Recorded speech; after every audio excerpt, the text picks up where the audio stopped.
পাহৰি আমি একেলগে ঐক্যবদ্ধভাৱে আমি যাতে সমাজ এখন গঢ়িব পাৰোঁ, বিটিআৰ এখন গঢ়িব পাৰোঁ, আমাৰ অসমখন শান্তিৰ এটা অসম হিচাপে আমি গঢ়ি দিব পাৰোঁ। তাৰ বাবে মই আশা ৰাখিছোঁ মাৰ শ্ৰীচৰণত সেইখিনিও মই ঘৰত ৰাখি তেখেতলৈ এইখিনি শ্ৰদ্ধাঞ্জলি জনাইছোঁ। মই যোৱাকালি মানে অহাৰ এটা মানে সিদ্ধান্ত লৈছিলোঁ, কিন্তু আমাৰ অসমৰ সন্মানীয় মুখ্যমন্ত্ৰী ডাঙৰীয়া কোকৰাঝাৰলৈ তেখেতে ভিজিট কৰিছিলে, কোকৰাঝাৰ চিৰাং। তো কালি মই আহিব নোৱাৰিলোঁ। আজি বাক্সাত আহি প্ৰথমতে কিবাত গৈছিলোঁ, মই নিকাশীত গৈছিলোঁ। নিকাশীৰ পৰা আমাৰ ইফালে বৰগুৰিত আহিলোঁ আৰু এনেকৈ সোমালোঁ। তো আহি ভাল লাগিল, কাৰণ মই অলপ ভাষণত কৈছিলোঁ যে আমাৰ চিৰাং কোকৰাঝাৰ আমাৰ মানুহবোৰক যদি জ্ঞানৰ পোহৰ যদি বিলাইছিলে, চকু মেল খুৱাইছিলে আমাৰ এই পাঠশালা বা বৰমা বা তেনেকৈ এই অঞ্চলৰ, এতিয়া গুণী জ্ঞানীবিলাকে তাত মাষ্টৰৰ চাকৰি কৰি তেখেতসকলে সেইখিনি কাম কৰিছিলে। তাৰ বাবে আমি চিৰকৃতজ্ঞ তেখেতসকলৰ প্ৰতি, এই অঞ্চলৰ সন্মানীয় ব্যক্তিসকলৰ প্ৰতি। তো আহি বহুত ভাল লাগিল আৰু আশা কৰিছোঁ আমাৰ এই বৰমা বাৰোৱাৰী দুৰ্গা পূজা তেখেতসকলে এতিয়া 91তম পালন কৰিছে।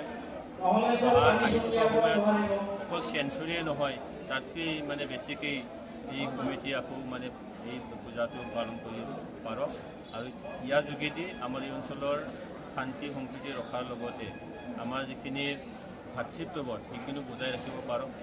যিটো পূজা হোৱাৰ লগে লগে, মেলা হোৱাৰ লগে লগে ইয়াত মানে জাতি জনগোষ্ঠীৰ কথা নাই, ই জাতি মিলনৰ থলী হওক আৰু এনেকৈ আমাৰ মাজত ঐক্য সংহতিটো ৰাখি আগলৈ মানৱ হিচাপে আমি জীয়াই থাকিব পৰা এটা যিখিনি আমাৰ যিখিনি ধাৰণা, সেই ধাৰণাটো যে গাৰ হওক সেইটোকে মই আশা ৰাখিছোঁ।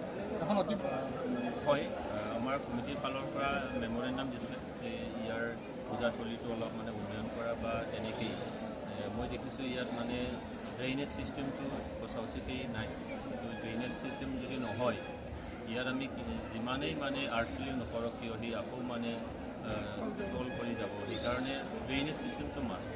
সেইকাৰণে ইয়াৰ কাৰণে আগলৈ যদি মই কিবা এটা কৰিব পাৰোঁ তেতিয়া মই নিজকে ধন্য হ'ব। কালি যিটো দশেৰা উৎসৱ হয়, কালি দশেৰা উৎসৱ আমি 91 সংখ্যক বৰমা বাৰোৱাৰী দুৰ্গা পূজা সমিতিয়ে অহাকাইলৈ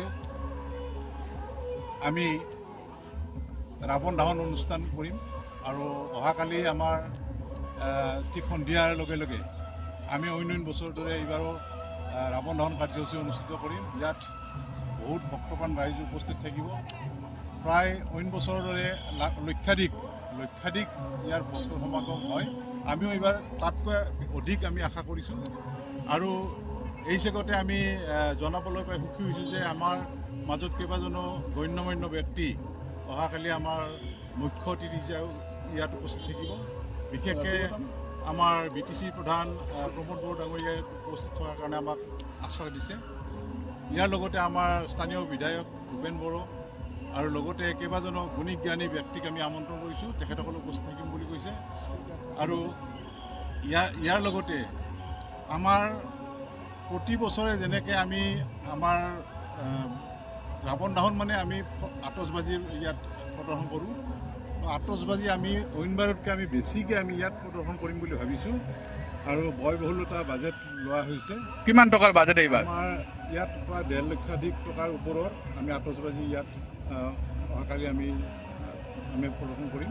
আচ্ছা, হিচাপতে আমাৰ আমি এটা এইবাৰৰ কাৰণে নতুনকৈ এটা DJ অনুষ্ঠানৰো আমি আয়োজন কৰিছোঁ। আচ্ছা, ইয়াৰ লগত সংগতি ৰাখি গতিকে মই ভাবোঁ যে আমাৰ এই অঞ্চলৰ ৰাইজে কিমান উচ্চতা ৰাৱণ এইবাৰ প্ৰস্তুত কৰা হৈছে? এইবাৰ আমি 100 ফুট উচ্চতাৰ ৰাৱণ আমি নিৰ্মাণ কৰিছোঁ আৰু 100 ফুট আচলতে আমি প্ৰতি বছৰে 100ৰ ওচৰা ওচৰিকৈ আমি ৰাৱণৰ প্ৰতিমূৰ্তিটো প্ৰতিষ্ঠা কৰোঁ। গতিকে কিমান মানুহ সমাগম হোৱাৰ পৰিকল্পনা? লক্ষাধিক আমি লোকৰ ইয়াত মানে আগৰ যিটো আমাৰ ৰেকৰ্ড, সেই ৰেকৰ্ড অনুযায়ী আমি লক্ষাধিক লোকৰ উপস্থিতি ইয়াত কামনা কৰিছোঁ। সকলো প্ৰকাৰে সাজু হৈছে আপুনি? হয়, আমি সকলো প্ৰকাৰে সাজু। বতৰে যদি বাধা বিঘিনি নিদিয়ে তেতিয়াহ'লে আমাৰ সময়ত যি সন্ধিয়াৰ আমি সময় লৈছোঁ, সেই সন্ধিয়াতে আমি এই আতচবাজীৰ লগতে ৰাৱণ দহন কাৰ্যসূচী অনুষ্ঠিত কৰোঁ। এইটো এটা আমাৰ আচলতে ৰাৱণ দহন কাৰ্যসূচী আমি কিয় লওঁ? আমাৰ দুৰ্গতি নাশী দেৱী দুৰ্গাৰ যি উদ্দেশ্য, অৰ্থাৎ তেওঁ আমাৰ মাজত আহিছিলে দুৰ্গতি নাশিনী হিচাপত।